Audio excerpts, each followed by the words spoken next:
Esses fatores, eles explicam o sucesso do existencialismo e, de fato, explicam, ao meu ver, o sucesso do estoicismo. Percebe? Do estoicismo empreendedor e tal.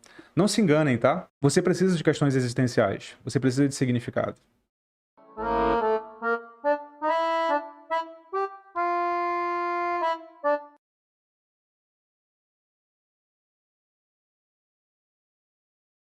No atual contexto, quais seriam os temas que nos trariam interesse? Será que seria a liberdade? Talvez a liberdade sim tenha voltado à tona, mas não no sentido de uma liberdade contra um inimigo externo. A nossa liberdade hoje é muito mais relativa à liberdade de expressão, que é uma tônica muito presente no mundo de hoje. Ao monitoramento da tecnologia sobre nós, ou seja, ao modo como nós somos vigiados pelos algoritmos, ao modo como nós somos tolhidos não só pelas autoridades judiciais, mas também pelos algoritmos que não permitem o uso de certas palavras, de certas imagens, de certos discursos. Responsabilidade talvez seja uma tônica. Responsabilidade e liberdade sempre andam juntas, né? Morte é uma tônica para nós hoje. Eu diria que durante a pandemia foi, mas agora cada vez menos, né? Morte hoje não é uma tônica, mas voltou a ser uma tônica, e inclusive eu acho que isso justifica um pouco do estoicismo, a busca da felicidade, a busca do sentido. Isso é muito caro para nós, diante de um mundo que entrega para nós, via redes sociais, imagens de pessoas perfeitas ou próximas da perfeição, com empregos perfeitos ou próximos da perfeição, com famílias perfeitas ou próximas da perfeição, com pessoas que sabem falar, com pessoas que sempre aparecem de cabelo feito, de maquiagem, com pessoas que mesmo quando aparecem sem maquiagem, não é de verdade que elas aparecem sem maquiagem, tem uma maquiagem pouquinho para disfarçar esse ou aquela ruga, aquela marca de corpo. Quando você olha para propaganda da Dove, aparece lá é Dove, que tem os corpos que diferentes, não tem mulheres só magras, mas na verdade não tem mulheres diferentes, não tem nenhuma mulher de verdade gorda lá, né? Tem aquelas mulheres que são milimetricamente selecionadas para parecerem gordas, mas não são de fato. Então, você é bombardeado com isso o tempo inteiro. Você agora tem uma coisa que não havia na época do Sartre, que é isso aqui, que é a extensão do seu corpo. Você acorda com isso aqui, você vai pro banheiro com isso aqui, você vai dormir com isso aqui, você tá com seu marido, com a sua esposa, com seu filho, e isso aqui tá na sua mão. Isso aqui te dá vitrines de produtos te oferecendo soluções milagrosas para resolver todos os seus problemas. Isso tudo vai te exaurindo, isso tudo vai te desgastando, isso tudo vai te deixando cansado, cansada, você já não dorme mais, você tem insônia, você tem sobrepeso, mas ao mesmo tempo quer ter o corpo dos sonhos, você entrou no Projeto Verão porque você quer ir participar do carnaval, e você tem a famosa estafa, o famoso cansaço. Esse é um dos temas mais prementes da nossa época. Né? Esse cansaço, essa autoestima incrivelmente abalada, e a sua busca incessante de encontrar sentido para isso tudo. Só que você também não tem tempo de estudar, de se dedicar à filosofia. Você quer logo uma resposta, né? Uma resposta fácil, simples. Você quer uma citação. Você quer um vídeo motivacional. E os estoicos têm grandíssimos textos, né? Grandíssimos no sentido de grandiosos, mas, na verdade, a extensão pequena, que servem a esse propósito. Pequenas mensagens, pílulas de conhecimento, pílulas de sabedoria. É isso, né? Então, uma sabedoria milenar, como é a estoica, tem uma metafísica, uma epistemologia, uma lógica por trás, mas nós ignoramos essa epistemologia, essa metafísica, essa lógica, para ficar só com os preceitos do faça isso, faça aquilo, seja isso, seja aquilo. E talvez seja por isso que o estoicismo tenha ficado tão na moda hoje, né? Talvez. Outro fator da época para o existencialismo ser o que foi foram os meios de divulgação.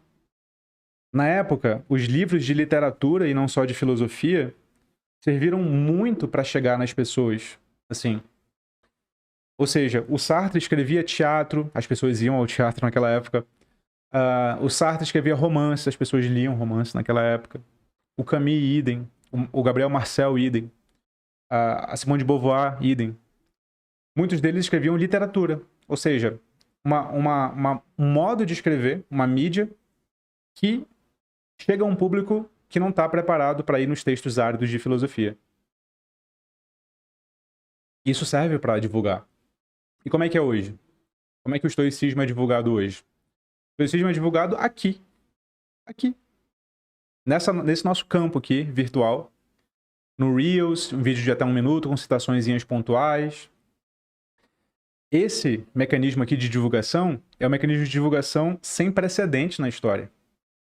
Ele é muito rápido, é muito fácil de fazer, não requer um literato, alguém que saiba escrever para divulgar o conteúdo.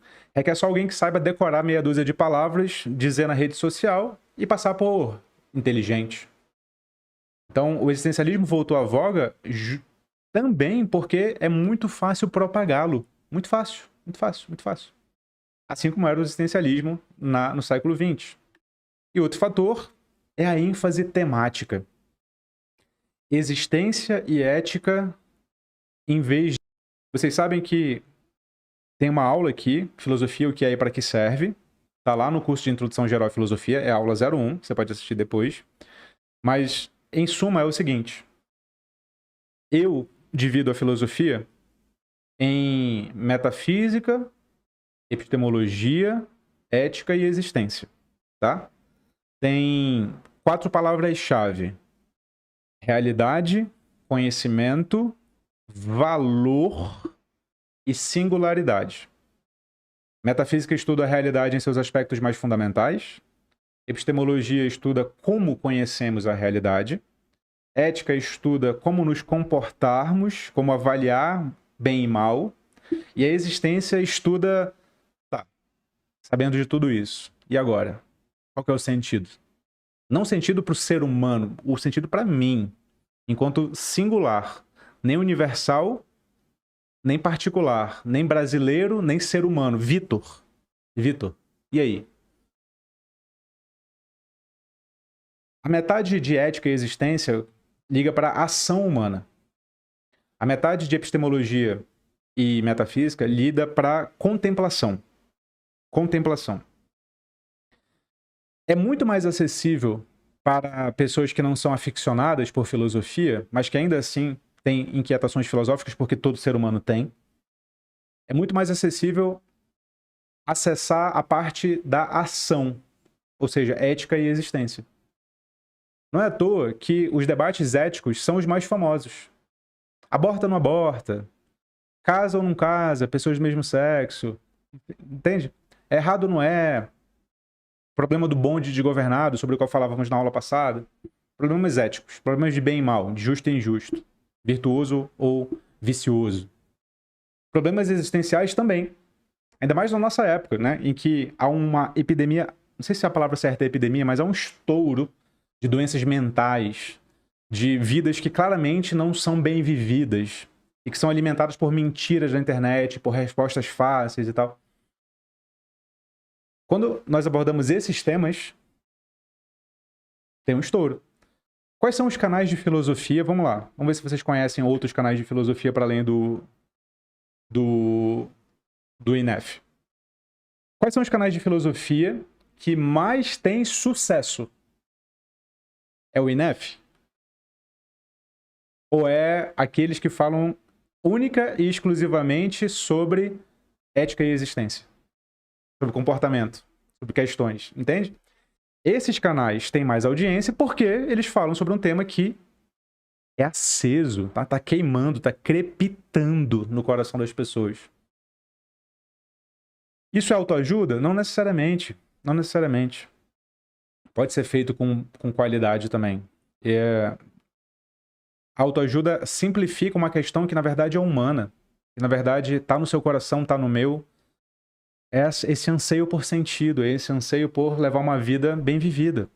É o anseio do conhece-te a ti mesmo, lá do oráculo de Delfos, lá na Grécia Antiga, que o Sócrates tanto repetia. Esse anseio não é autoajuda, esse anseio é humano.